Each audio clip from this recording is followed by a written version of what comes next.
Welcome to What is Going On for new thought from the edge of Om. Each week on Om Time's flagship radio show, veteran broadcaster, author, and media consultant Sandy Sedgbeer conducts thought-provoking interviews with inspirational authors, artists, musicians, scientists, speakers, and filmmakers who are working at the point where spirituality and science meet consciousness at the very edge of Om. Here is your host, Sandy Sedgbeer. Hello. Sacred sites, prehistoric stone circles, rock concerts, sports events, phantom limb pain, paranormal phenomena, and charisma, that elusive qualities some people have to sway opinions and influence mass consciousness. What do they all have in common? The answer is energy. Eric Leskowitz, MD, is a retired Harvard Medical School affiliated psychiatrist who practiced pain management for more than 25 years at Spaulding Rehabilitation Hospital in Boston. The author-editor of 4 books and more than 50 articles published in peer-reviewed scientific journals, his documentary, The Joy of Socks, about group energies and sports, aired nationally on PBS in 2012. And in his latest book, The Mystery of Life Energy, Biofield Healing, Phantom Limbs, Group Energetics, and Gaia Consciousness, he shares why phantom limb pain provides direct proof for the existence of a biofield.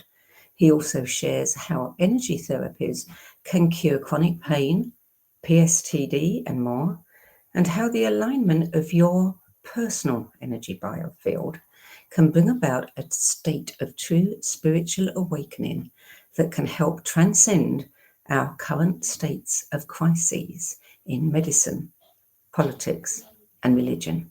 Dr. Eric Leskowitz, welcome. Thank you, Sandy. It's a pleasure to be here. Now, you were brought up by a secular family that worshipped at the altar of scientific materialism. You said that maths and sciences had all the answers, and life's essence was to be found in material structures, and every human experience could be reduced to matter. Then you changed your mind. What led to that change? Well, it was a gradual process. I didn't have a, road to Damascus type of enlightenment experience, but it was just a combination of things. Part of it was the times. I went away to college in the late 60s, early 70s. And that was first step breaking away from the traditional way of thinking about things. A lot of political unrest, not trusting authority. That was an important theme then and now. And also experiencing altered states of consciousness through some herbal assistance. And that was, important to know that your mind could do more than we thought. I studied physiological psychology, and I thought neurotransmitters were the answer. I was going to go to medical school, but fortunately, I took some time off and did some traveling, and went to different cultures overland to India, and saw that different people treated illness differently. And sometimes the remedy was a pellet that looked like rabbit droppings, or some herbal prep, or poking needles in the skin, and things that didn't fit my model at all. So I went back to medical school wondering what was going on, and I found out that medical school didn't have the answers. One of the first vocabulary words I learned to describe certain illnesses was idiopathic. So it was idiopathic hypertension, which basically is a fancy Greek way of saying, Latin way of saying, we don't know what's going on. And so that was kind of a wake-up call. And I, began to look at other things. I had learned how to meditate. And at that time, there were a total of maybe 3 published papers on clinical effects of meditation. But that was like, for me, the entry point. I did go into psychiatry because I always knew that the mind was important and stress was acknowledged as a contributor to health and illness. But it really wasn't until I had been a couple of years into my career. I was a psychiatrist at the Veterans Administration, the VA clinic, working on post-traumatic stress. A friend invited me to go to a lecture on energy healing, which normally I would have just dismissed and say, well, come on, you can't be serious. But Richard was a guy I trusted, so I went, and it totally changed things. I went to a lecture by Reverend Rosalind Briere, based in Los Angeles. She's a psychic, a clairvoyant who worked with the medical community. They trusted her because she could see what was going on behind the scenes, and she could change things through the energy of her hands. So I ended up doing 7 or 8 years of regular intensives with her, and it was really an eye-opener, because I could see that there was a whole dimension, literally a whole dimension that Western medicine ignored, and that's the subtle energies, or prana, or chi. All the other healing traditions of the world have terms for it because it's the cornerstone, the key of their ways of understanding things. And it didn't show up with us because, as you were saying in the intro, we're so focused on the material, whether it's the muscles, the bones, the chemicals, the atoms, you keep breaking it down, and the hope is that by putting it all together, you'll get health. But it doesn't work that way because we're missing the integrative part that gives us this balance. So that really, once I started seeing what energy therapies could do, that was a big changer. And I learned a series of techniques from, first one I learned was Therapeutic Touch, which is, your viewers can just simply go like this, bring your hands together and apart, and at some point, at a certain distance, you'll feel something. And some people it's a pressure, some people it's tingling, but it's not the temperature. It's not the 98.6 degrees or 37 degrees, you would say, of the temperature. It's something else. And what I've come to believe, and what the Therapeutic Touch people believe, is that you are feeling your own biofield, that there's a balloon of energy around us. And when you do this, you're bouncing the two edges and you can feel it. And so it can be used to smooth out a patient. You can assess where their imbalance is. So I began to use that in my clinical work. There are other aspects of the biofield, the acupuncture points that many people are familiar with now. There's a whole form of psychotherapy that involves the patient tapping on their own acupuncture points while they think about upsetting things. And really wonderful, rapid, dramatic things happen with these energy-based therapies that don't happen with talk therapy or cognitive behavior therapy or what have you. So I really think it's breaking things wide open now.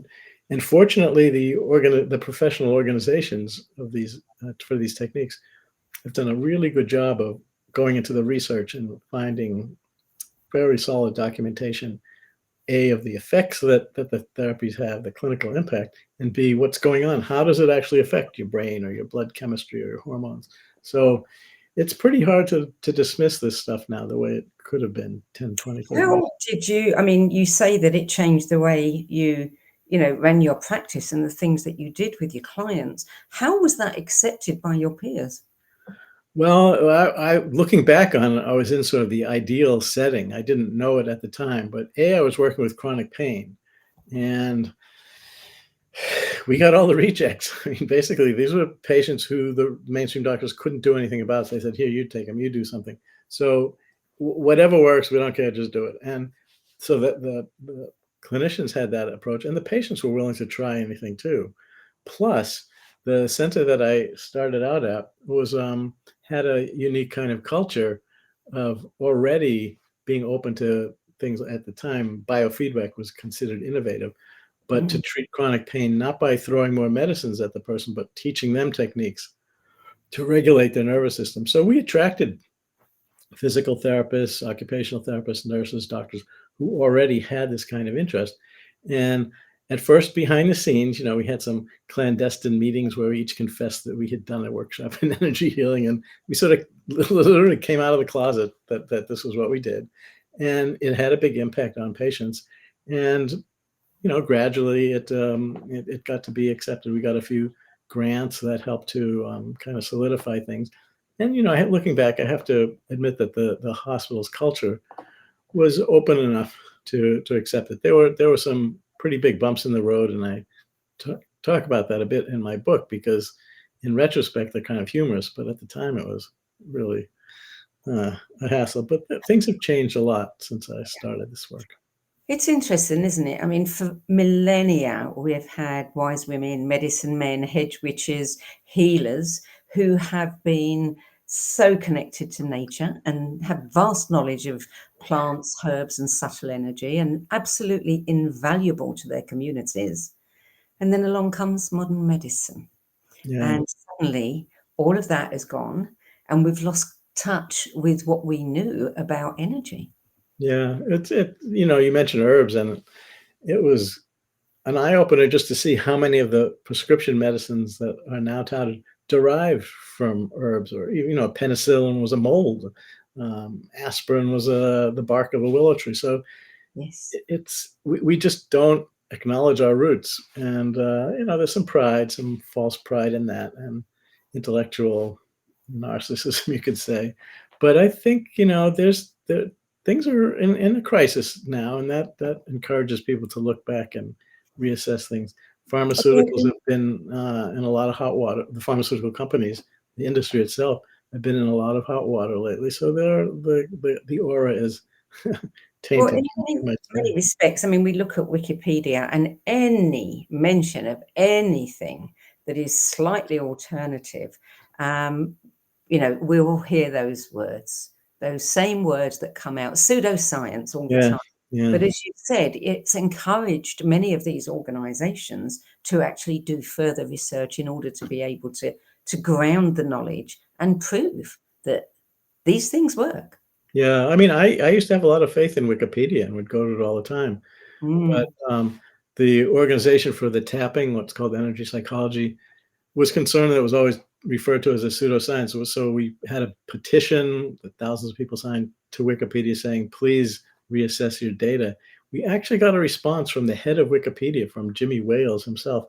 And he said that he stuck to the highest science and he wasn't going to respond to the requests of lunatic charlatans. This is a professional organization of over 1,000 doctors and clinical psychologists. He called us lunatic charlatans. So, something was missing in that. What does he mean by higher science, and how dare he be Yeah. the arbiter? Yeah, no, that's literally what it was, that he was the arbiter. We, with all our training, you obviously missed the boat. So that, if I want, this is what I say, if I want to know Britney Spears' birthday, I'll look on Wikipedia. But if I want to learn about, holistic therapies, there's other places to go. It was interesting in the book, you had this little section that I think you labeled Nixon's, was it Nixon saving Western medicine? Apparently on some trip to the Far East, one of the journalists in his retinue became very ill and was actually healed with acupuncture. And that was a complete revelation. Yeah, it was. It's ironic on several counts, because back when I was in college, Nixon was the bad guy and the enemy. And yet here he is doing something that really opens some important doors. Right, a very prominent journalist for the New York Times had acupuncture to help with his surgery. He had appendicitis, so he had acupuncture anesthesia, which shouldn't have been possible by Western medicine. And he wrote about it. And that one article really forced people to take a look, because up until then, the idea was, and one of my medical students said this, a medical school professor said, the reason acupuncture works in China is because everybody has been brainwashed by Chairman Mao to believe whatever he says. So how could James Reston have responded if he's not, Chinese? So it was an important eye opener for a lot of people. And acupuncture paved the way. I've said it many times on this show that, the placebo effect is known to be far more efficient than any double-blind trials. And that's what they should have been studying a long time ago. Well, it's interesting that now they are studying the placebo effect, because people have finally acknowledged what you're saying, that it's a big, big factor. And sometimes you try and weigh how much of an impact does the medicine itself have, with the therapy itself, and how much is just the expectation, the hope, the power of suggestion. Those are powerful, powerful resources. And there are times when I find myself shifting more to the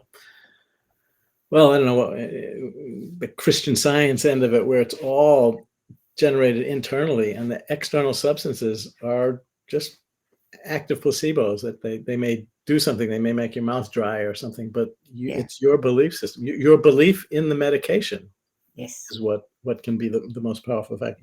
So there's research in it now, and Actually, as you mentioned, I'm affiliated with Harvard Medical School, and when they had a meeting probably like 20 years ago to decide what to call their new branch, because they had gotten a big grant to fund some of this, to what to call it. It ended up being integrative medicine, but one of the, we were brainstorming, one of the nominees was to call it the Department of Placebo Medicine, because they literally could not believe that it did anything. It was just woo-woo magic. So, things have changed a lot. Things have changed a lot. Mm.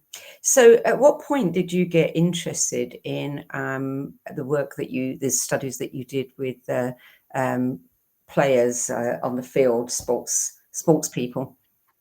Well, being British, you might not know this, but in the year 2004, the baseball team from Boston, Massachusetts, won the World Series of America and won the championship after a long 86-year drought. And it was very exciting. I was a sports fan. I'm not a good athlete, but I was a sports fan. And you could just see something in the air, the way everybody got caught up in it. And so I sort of played around with that as a way to talk about energy. What were the group energies on the team, what they call team chemistry? How did the fan energy affect? So I wrote an op-ed in the paper, and I thought that was it. But my cousin, a filmmaker, he actually contacted the team and got their permission for us to come and film a documentary. And it was a blast to do, but it was very eye-opening, because we talked to the players and how they experience the support of fan energy and how they can go with that flow. We talk to fans, and many of them have superstitions, but there's also the sense that they can participate.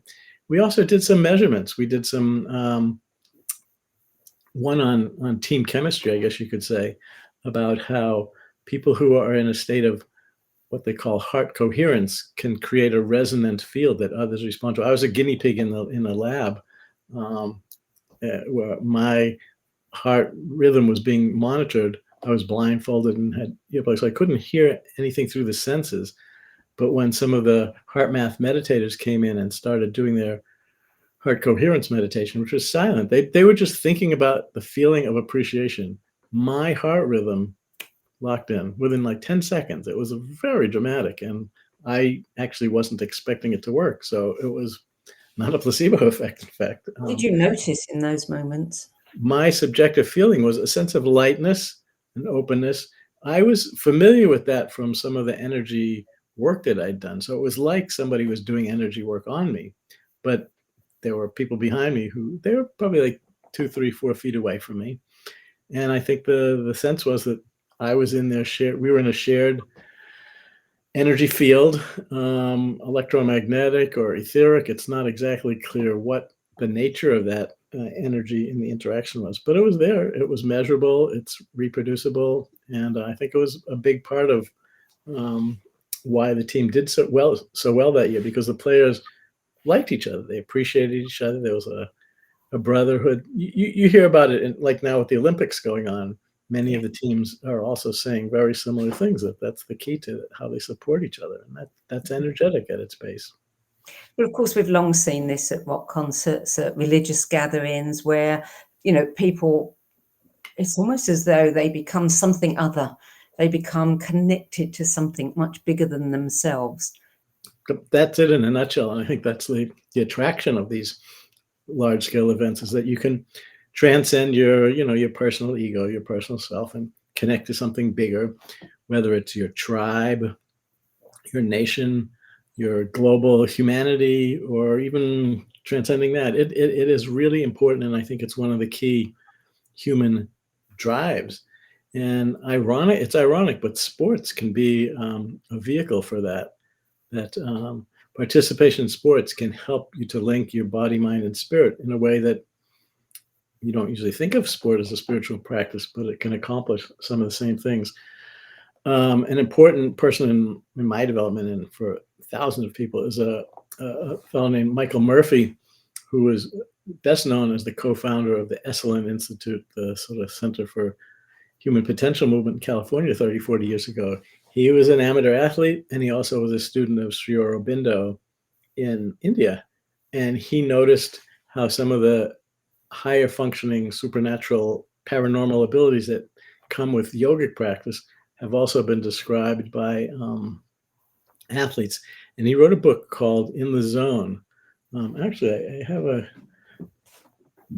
if I may show an image, this is the book that he wrote, In the Zone, and the subtitle is great. It's We're seeing Transcendent. it back to front because we're Oh, actually in the title back to front. okay. Well, Yeah. it's called In the Zone, but Transcendent Experience in Sports, because his sort of summary was that sport is the yoga of the West. That's a really profound distillation. Mm. And I really don't need to say any more. That says it all. So that was part of what was fun to uncover, using my local sports team as an example. But Manchester United or whatever, there's great crowd energies when they sing their favorite songs. I did make a documentary about it, which is now up on YouTube. So if anybody wants to check it out, just go to YouTube and print in The Joy of Sox. It's SOX. That's the name of the team, the Red Sox, SOX. And there's a double Well, entendre for those who. you said you likened it to a bit of a spiritual experience, and I'm sure for many people it is. I wonder whether we would use the same words when people are gathered for different kinds of intention, like Hitler, for example. I mean, he could mesmerize people. Many politicians, intelligent or not, can mesmerize people. That's not quite well, I wouldn't call it a spiritual experience, but some of the people there might. Well, the really good point, and the way I have come to think about it, many people talk about it the same way, is there different types of emotions, there's different frequencies, there's different energies, from the more exalted, unity consciousness type of things, to you can be united with a group in anger, in rage, in resentment. And that's a very powerful force. It does take you out of yourself. So you go beyond your ego, but you're meeting at a place that's destructive and polarizing. And, we see a lot of that these days in the political arena. And hopefully this will be it's a challenge, but I have a hunch that we're sort of at a tipping point, and there will be enough people who can move into the higher consciousness state of mind rather than get caught up in the automatic us versus them type of fighting. One would hope so. So at what point did you start looking at things like phantom limb pain? Well, it was not a very common diagnosis among the patients that we treated. It was more commonly musculoskeletal things or fibromyalgia, but we did have a few. And there was one particular clinical encounter that really, those 20 minutes changed my life in the sense. There was a fellow who, a young guy, who was about 35, who had an amputation of his leg from a worksite injury, and had phantom pain, which is the sense that the limb is still there. Not only is it there, but it's very, very painful, and it doesn't respond to the usual medicines and injections and whatnot. He wasn't doing very well in our program. So I said to him, "I want to try something different." And as I mentioned, they are willing. So he lay down on the examining table. And I said, "Just close your eyes and relax, and I'm just going to help you balance things out." And I did this therapeutic touch smoothing out that I had mentioned before. Then, in the upper part of his body, I felt this pressure, tingling thing. And then I'm still not really sure why I did it. I continued down over his phantom leg and did the same smoothing out thing. And I felt the exact same pressure over his phantom leg that I felt in the rest of his body, as though the leg was still there. So I was kind of gobsmacked. But even more importantly, he opened his eyes and said, "What are you doing, doc?" Because he could feel me touching his phantom limb, which shouldn't have been possible because there are no nerves there. There's no nerves within like a foot and a half or 2 feet of where my hands were. So that single moment really proved to me that the biofield is a tangible, objective thing. It's something out there. It's not just some mental imagination type of thing. And if you smooth it out, the pain, he felt it draining out felt like a valve at the bottom of his foot. He didn't know it. I didn't know it at the time, but that was a key acupuncture point that's often used to treat it. So, the energy anatomy is there to be used if people know how to do it. So from that moment on, I flipped everything inside out and made the biofield the focus. And a lot developed from that. Did you have any evidence that somebody who was experiencing phantom limb pain, if you gave them an aspirin or a drug or a painkiller, would that have an effect on the pain? For many people, it helps. The medicines do help many people, but as I said, we attracted the people that didn't respond to those treatments. And phantom limb pain happens to be one of the more intractable types of pain. So I had a series that I treated with not so much therapeutic touch. I ended up gravitating towards tapping because you could teach the patients to do it for themselves, and using that modality.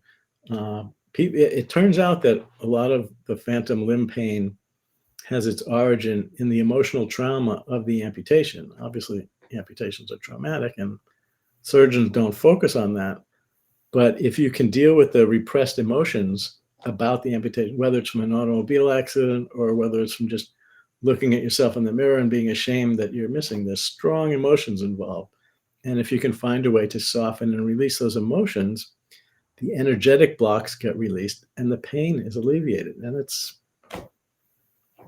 there, it's real. And many people, of course, say, that this is evidence that the human body is a hologram. Well, this is a really cool part, because at first I thought the biofield is something that's kind of emitted by the body, like the glow from a light bulb. It's a side effect. But there was some research done with what's called the phantom leaf effect. Mm. Back in the day when Kirlian photographs were kind of a cool thing, there were images of a leaf that shows the corona around it.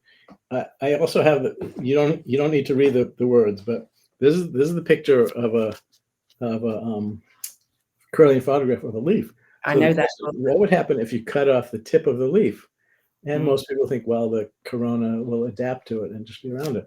But here's another. I keep these books right by. This is the picture. The corona is still there, even though the piece of leaf is missing. So it really looks like the corona is the template for the physical structure to precipitate around or coalesce around or organize around. It's not a byproduct, it's primary. So again, that shows that the energy body is key. The physical body takes its signals from the energy body. And then, that's what Chinese medicine says, that energy follows thought, and the body, or the blood, as they say, follows the energy. So they knew about the energy link between mind and body. What is that, 2,000, 3,000 years ago? And we're just waking up now. Yeah. Well, we're going to take a short break now. You're listening to What Is Going On. I'm Sandy Sedgbeer, and my guest today is retired Harvard Medical School affiliated psychiatrist, Dr. Eric Leskowitz. And we're talking about his latest book, The Mystery of Life Energy, Biofield Healing, Phantom Limbs, Group Energetics, and Gaia Consciousness. We'll be back with more from Eric Leskowitz after this break. Times TV. Hello, I'm Sandy Sedgbeer, host of Times flagship radio show, What Is Going On? And as an author, editor, and 13 times book judge who's read thousands of books and interviewed hundreds of authors, I'm constantly asked what's really worth reading and what's not. So I created the No BS Spiritual Book Club to help you save time and money by picking the brains of discerning names who have walked this path before you. There's no catch, no fees, and no BS. Just an ever-growing library of 10 best spiritual book lists from some of your favourite authors and teachers, plus free book excerpts, audios and video interviews with people like Don Miguel Ruiz Jr., David G., Lee Harris, Mark Nepo and more. From well-known classics to hidden gems you've never heard of, it's the only no BS guide to the best spiritual books to enlighten your journey of self-discovery. So why not join the club? Get inspired and save money at the nobsspiritualbookclub.com. Imagine becoming a super influencer. Reinvent yourself, invest in your brand, and then manifest your success with a robust spheric approach. Om Times Media and Broadcasting offers a unique and multifaceted way to become the spiritual and conscious influencer you deserve to be by putting your message across our powerful platform with its proven record of integrity and excellence. Through our produced shows, Om Times offers the opportunity to become a social media TV personality, a radio show host, an Om Times magazine columnist, and a syndicated podcaster, all in one shot. By live streaming your show on Om Times TV and broadcasting it across the extensive Om Times radio and TV networks, you become more than a host. You become an ambassador and a force for positive change. Om Times. Open yourself to the possibilities. Everything that we do, we can do in a contemplative manner. Through the art of contemplation, you can use the gene keys in a really powerful way. Gene keys is basically the code book of life. In the gene keys, the book is made up of these three levels: shadows, gifts, and siddhis. And the journey is through those three levels, kind of unpicking of the shadow states, the releasing of the gifts, and then the embodying of this higher consciousness called the siddhi. And the siddhis are very exalted words. And it's not like we kind of suddenly are all these exalted Christ-like beings, but we have flashes and illuminations along the journey. And the more we get stuck into the journey, the more illumination comes to us, because the more we're releasing the light from in these codes inside our DNA. So all those revelations are inside us. So the contemplative way is the inner way.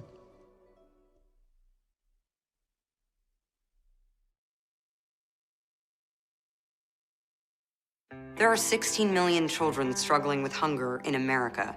That's 1 in 5 daughters, sons, neighbors, and classmates who don't know where their next meal is coming from. Yet billions of pounds of good food go to waste every year. It's time we do something about it. Feeding America is a nationwide network of food banks that helps provide meals to millions of kids and families in need. Visit feedingamerica.org to help them feed even more. Together, we can solve hunger. Together, we're feeding America. Welcome back. Dr. Leskowitz, in the book you also talk about energy and ancient sites, crop circles, paranormal phenomena. Where does all of that come into this? Well, again, the common denominator is the notion of energy. And I first had some personal experiences apart from this whole medical model and energetic way of thinking. My wife is British, so we've had an opportunity to go visit these sites, especially the stone circles of Stonehenge and Avebury. And also we're fortunate enough to see some of the crop circles over the last 20, 30 years. But I didn't really connect it to all this life energy stuff until much more recently when, and again, I don't remember a particular moment where it occurred to me, but just I think part of it was having retired from clinical work and taking the time to write up a book. It became sort of how my thoughts evolved. And I realized that if living beings are imbued with life energy, and if the earth is a living being, then the earth should have life energy too. And this is not a new thought. I mean, indigenous peoples around the world know this and have known this for thousands of years, and revere certain locations as being special or sacred. But it was a new way of thinking to me. And it turned out there's a tradition, well, again, throughout the world, but in England, began about 100 years ago. A fellow named Alfred Watkins, he did a lot of walking, he was a rambler, and he noticed that many of these sacred sites, like stone circles, chapels, holy wells, what have you, on a map, all lined up. I mean, he could stand on a hilltop and see one there and one there. And, so he talked about it and developed the term ley lines, L-E-Y, ley lines, as connections. But he didn't have an esoteric or energy angle to it. That came maybe 50 years ago. The sort of the new consciousness came in, and people began to look at those sites from a new angle of what they felt, because it's very common for people to have intense subjective experiences there, which, you could say, to go back to your earlier thought, it could be just placebo, that people are so excited that they finally got to Stonehenge that, wow. And that's a part of it.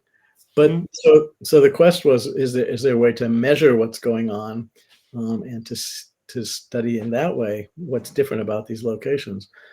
And the science isn't there yet, but there are, you can measure magnetic fields and radioactivity levels and things like that. And there are some patterns emerging.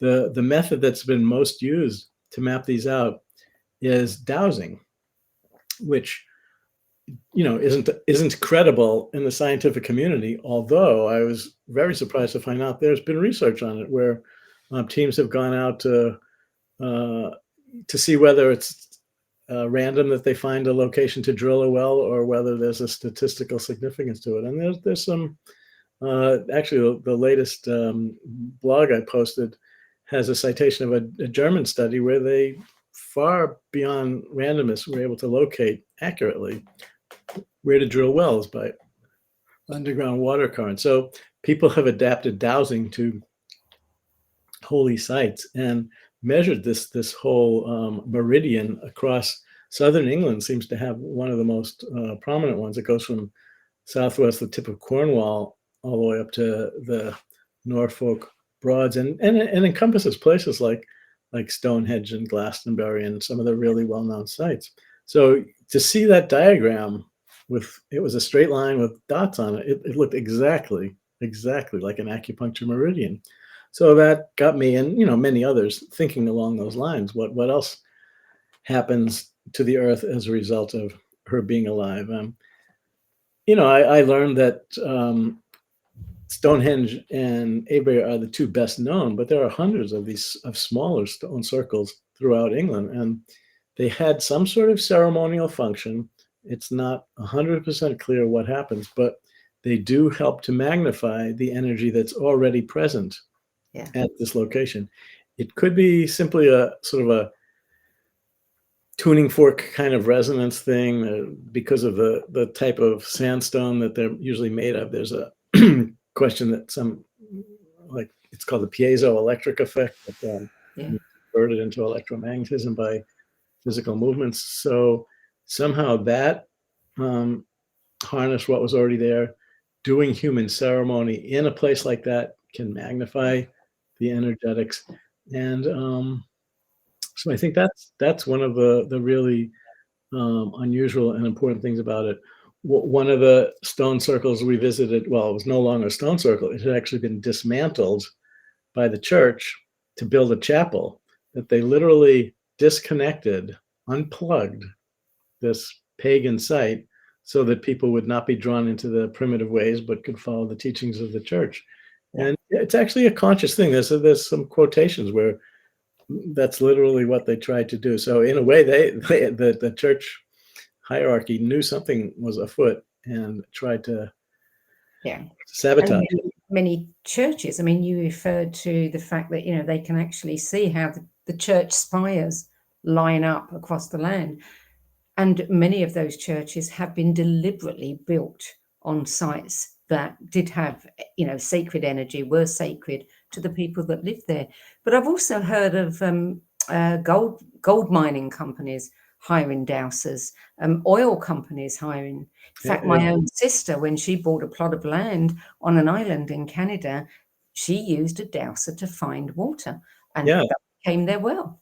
Right. No, that's not a scientific study, but those corporations are not going to waste money on something that's just absolutely not. So that's actually really important data, if you will, that these companies pay down. And I live in New England, and it's still common in the rural areas out here to find a dowser to see where to drill for the water well. What about paranormal phenomena?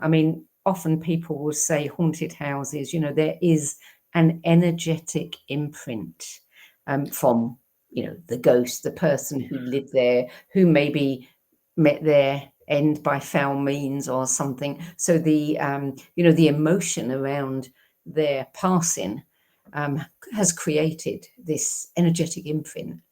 And that's what people are experiencing. Yeah, there's a couple of different levels to that. I'll say something about what happens at the stone circles and the crop circles, but there is some science about how emotions and state of mind can imprint surroundings.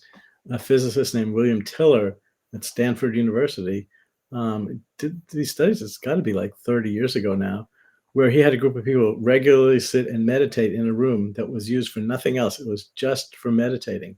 Yes. And to see what would happen over the course of time. And they found that they could bring a beaker of water into the room and leave it there. And the pH, the acidity level of the water would change in a room that the only thing that happened about in the room was that people meditated in it. Yeah. Otherwise, the water would stay at the 7.0 neutral. So his terminology was that this space had been conditioned by human attention and intention. And there's a lot of research now that validates it. So I think if intention can imprint it, some people are also sensitive enough that they can detect it. Some people are, it's a skill, it's a gift. Some people are sensitive at detecting energy, and other people are fairly dense. I have to admit, when I did my energy training, whatever it was, 30, 40 years ago, I was in many ways the dumbest kid in the class because I couldn't feel these energies. Everybody else was saying, oh, look, his liver is all out of balance and my third eye is, and I didn't, none of that registered. But with practice and intention, I gradually developed sensitivity. Some people are just born that way. And especially kids and animals are sort of known to be sensitive that way. There's a really great movie based on a Brazilian medium. In Brazil, spiritism is very, very common, and mediumship is well respected, and there are hospitals devoted to it. One of the bestseller mediums, his story was made into a movie called The Astral City, and it's about somebody who dies and his life experiences in the other world, and how he comes back to check on his family and to see how his family is doing. And one of the most moving scenes in the film is the adults don't know he's there. I mean, the film shows him being there, but the adults are oblivious. The 5-year-old kid and the pet dog are the only ones who notice him and come up to him and interact with him. So sensitivity to these energies, it varies from person to person, but I do think it's a real sensitivity that it's sort of an outgrowth of this kind of sensitivity.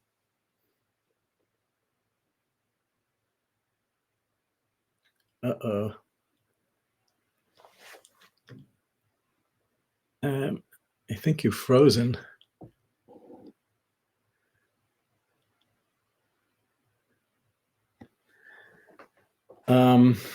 So yeah, the way this energy relates to stone circles is that those settings are conducive to having these experiences, and there are many anecdotal stories about people who go to a stone circle or a crop circle and have, a healing or a psychic vision. I had one very interesting experience. I had a chance to see a crop circle, and there was my wife and I were walking inside it, and somebody approached her from the other side, and we got to chatting. And it turns out this fellow was my mirror image. He was a British endocrinologist. So he was studying the endocrine glands. I was studying the energy of each gland. He had a beard, he was bald, he was Jewish, and a lot of weird things that why did we two happen to meet at that time? We stayed in touch and did some collaboration also. Those kind of synchronicities tend to happen more in these elevated places. Yeah. And spaces. Yeah. Yeah. And there's also something about the energy of that region in England that I think contributes to the fact that so many crop circles occur there. They actually have been reports of crop circles in over 50 countries around the world, but the huge majority of them are in England and in southern England, Wiltshire, around Stonehenge and Avebury. And one of the theories that I talk about in the book is that there's something about the energetics of that region because of all the ley lines and the heightened coherent energy that it makes it a easier canvas, as this writer talks about, for whoever the intelligence is to paint their crop circle pictures by whatever means that is. And that makes a lot of sense to me, that there's that the symbols of the crop circles are, well, we don't really know what they mean, and no one has really done a good job of decoding it. So we're still at the stage of just being in awe of it. Actually, I think if you can see You can see one behind you, yeah, yes. there's one right behind me. It's I have a crop circle calendar that Lucy Well, Tignall from England there's made. also the aspect of, a morphic field. I mean, the more people go there, the more people think about it, the more they expect them, the more they experience them, the more conditioned the space becomes, so the more likely they are to happen. Right. Those are the kind of stories that you hear. There's actually a crop circle museum that's been established in Alton Barnes, one of the center points, and there's many examples of groups of people who had the strong intention to see a crop circle. So they camped out one evening on a hillside overlooking, and lo and behold, something happened. And it implies that there's some sort of communication across the different dimensions and levels, and I'm not exactly sure how that happens and what it is, but I do think it is. My phone is on silent, but clearly it's not being silent. So I don't know whether that's some form of energy that's activating my phone or not, but I'm sorry to interrupt you. I mean, you hear stories like that too, of a lot of times cameras break down or tape recorders stop functioning inside a crop circle, and it happens so often that it's not. I don't think it's coincidence, because it will resume functioning when they leave the crop circle and things like that. So the common denominator in all of this, as you point out in your book, is energy. We are swimming in energy. Energy is everything. You offer some little techniques and tips for people to balance their own energy. And you talk about something called, is it QEBS? It's SQUEBS. That's just my acronym. 6 quick energy balancing steps, and it's really just there are many techniques out there on the internet and through all different trainings to develop techniques that work for you. So I would encourage people to just go with what they've already experienced. The ones that I used were, some of them were from the acupressure point. There's also the idea of tapping on your breastbone, stimulates the heart chakra, but also the thymus gland underneath it. There's also ways to balance the energy in your head by smoothing out. Are we working on the vagus nerve there? Well, I think the vagus nerve is like an intermediary. It carries some of these energetic messages into your body. I think that's the sort of the next frontier, is how does the energetic shift make the nervous system shift? Where does the vagus nerve pick up the message that you're balancing your chakras? I don't think we know that yet, and it would be interesting to know. But some of these techniques, like a very simple one, is from craniosacral work, that you put your right hand behind your head and your left hand on your forehead, and just you close your eyes and just very gently contact. And if you sort of settle into it, you can actually feel some things shifting.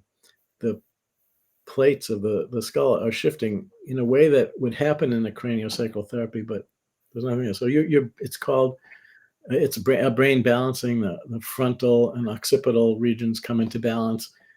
It takes a minute. Many of these techniques are so quick, and yet can bring about a big impact. Somebody like Donna Eden is a well-known energy practitioner, and she and her husband David Feinstein have written a series of books and lays it all out. She has some great demos on YouTube about 5-minute daily energy routine that people report very dramatic results from. It's, you have to get into the mindset of agreeing, okay, I will do this. I will make the commitment. I will have the intention to do it.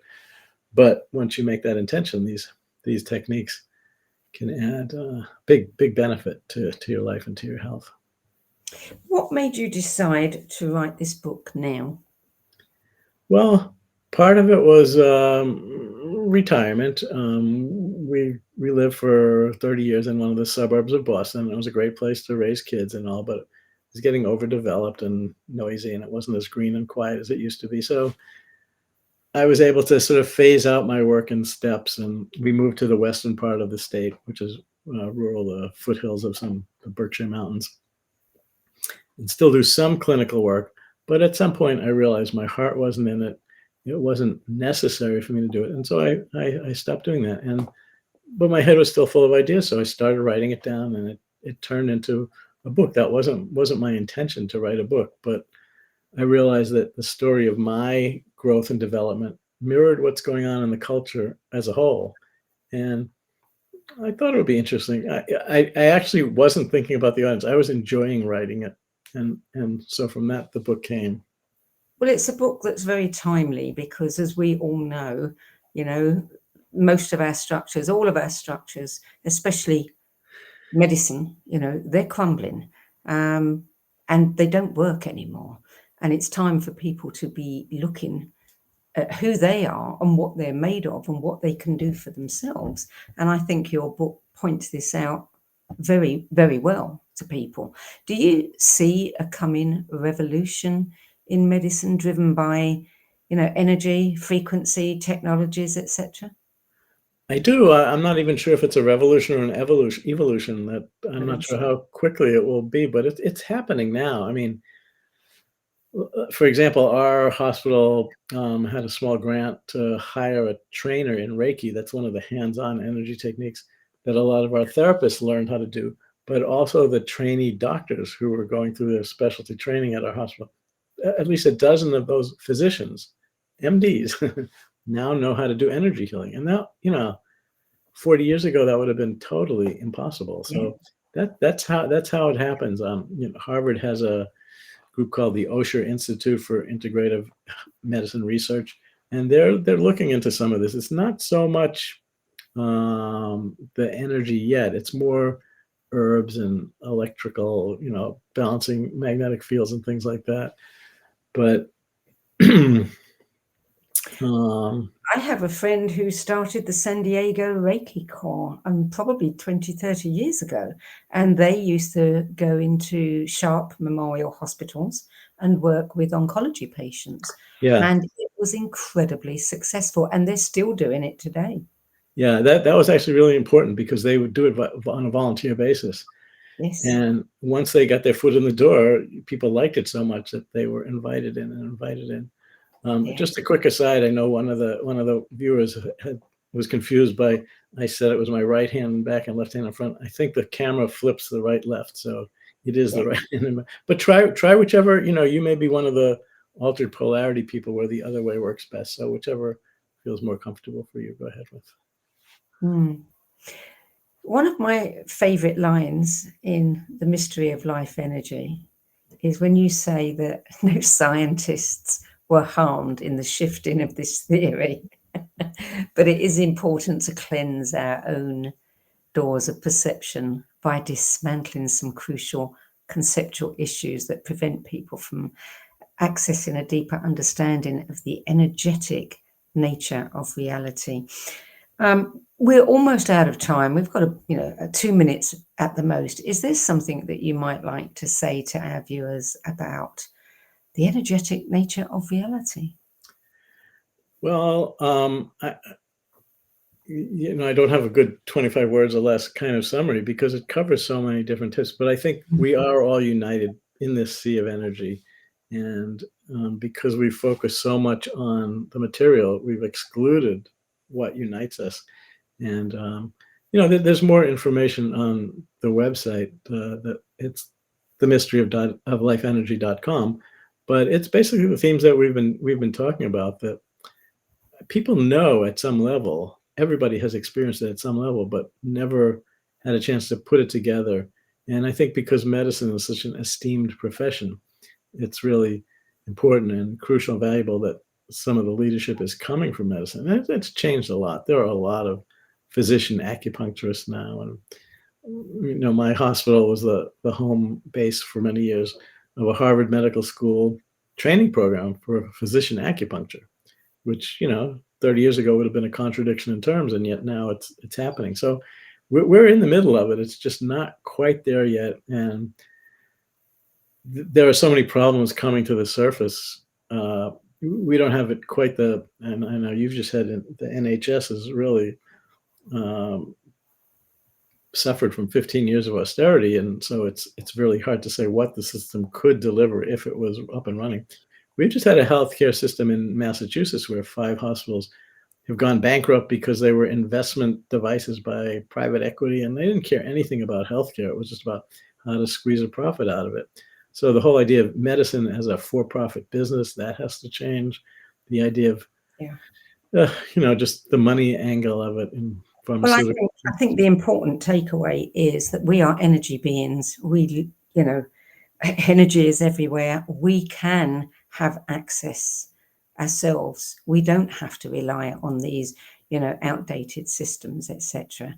Another one of my favorite lines from your book is, Western medicine is afraid of the light, but the prisoners are getting restless. So it is time for all of us, I think, to get restless and to start looking at what we can do for ourselves.